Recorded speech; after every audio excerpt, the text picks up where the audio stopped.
Howdy gamers, today I'm going to be attempting to make Honkai Star Rail's comfort food. Now, as I'm doing this, I'm going to be talking about the game, so if you see some random cuts here, yeah, I'm going to be talking about the game. So the first thing we're going to do is we're going to take some beef stock. Now you can use chicken stock, in fact, I'd recommend you try this with chicken stock first to see how you like it. I just went with beef. Next, we're going to add some soy sauce, and then we're going to actually fortify this broth. First thing we're going to do is we're going to cut some green onions. We're going to add them in there. Next up, we're going to add a bunch of cilantro. I think I added too much, so I took about half of it out. Use about half a bundle for this, I'd say. After which, we are going to peel and quarter some ginger, and then throw it in there. And I realized that as this was simmering in the back, I forgot to add in some seaweed, so I added that here. And we're just going to let that boil for a bit. Now, as our broth is simmering, I'm actually going to talk about the gameplay. So, the gameplay of Honkai Star Rail is pretty much just a turn-based RPG. I think Persona is used too often to compare it, so let's just pick a completely different game.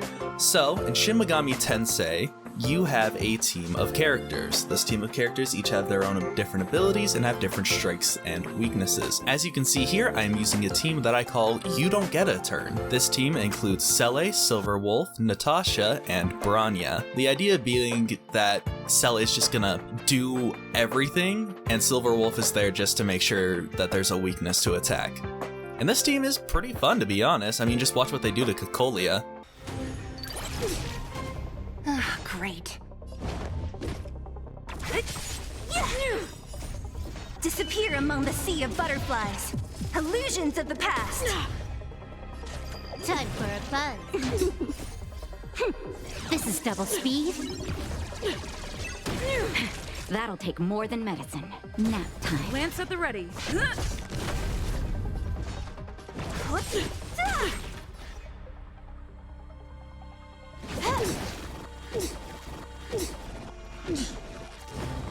You are doomed to fail.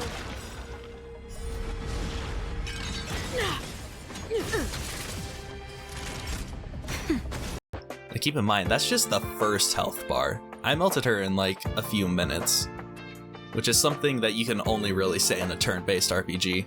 Now, there's a lot of content in this game. I like the story, I like the characters, but I think my favorite bit of content in this game has gotta be the simulated universe. This is essentially like a dungeon run. Now, you progress through the dungeon, getting harder and harder fights, different events, as well as collect these special relics that you cannot get outside of the simulated universe.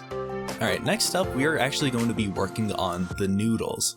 Now the noodles that I'm using here are actually just 1 part flour, 2 parts salt water. So first thing we're going to do is we're actually going to combine them in a bowl until a shaggy ball of dough forms.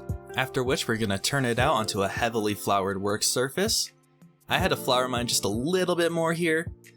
We're just going to knead that until a smooth, tacky, not sticky ball of dough forms.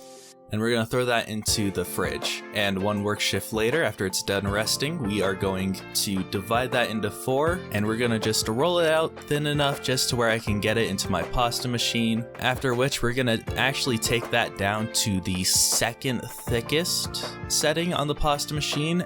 After which, we're going to throw that straight into the pasta cutter, which has been heavily floured to keep the noodles from sticking together.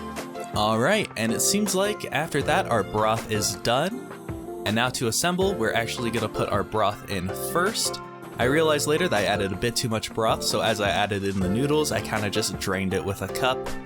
After which, I actually decided to top mine off with some scallions and some sesame seeds, as well as a little bit of sesame oil just to bring all the flavors together. And I gotta say, this actually turned out way better than I expected.